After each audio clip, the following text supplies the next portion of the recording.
one sensation that PlayStation VR can really pull off, it's the feeling of solitude. With just some headphones and a VR helmet, you're suddenly isolated from the outside world. No cell phones, no TVs, just you. And in the case of Neptune Flux, it's just you, alone, at the bottom of the ocean. Sweet.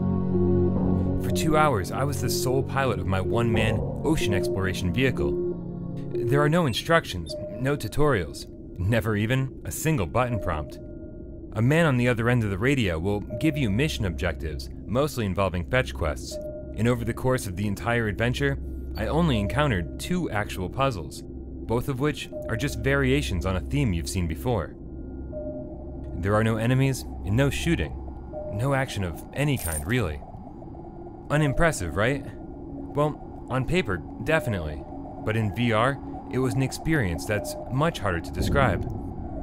Neptune Flux nails that feeling of solitude, then compounds it with a subtle soundtrack, a sad, lonely story, and, for the most part, some solid voice acting.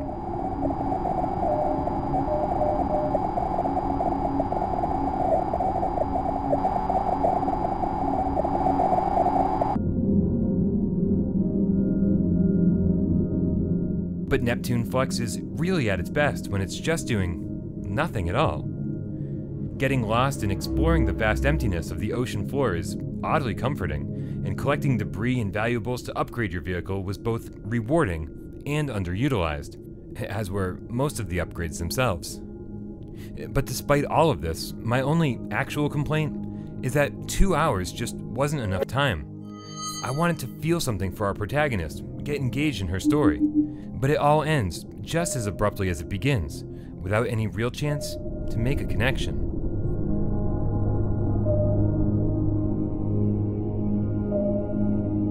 Ultimately, I'm pretty impressed with Neptune Flux. Developed by a team of 1 and priced at only $8, it's cavernous wastes all over again. Which means it's certainly unique and certainly worth your time.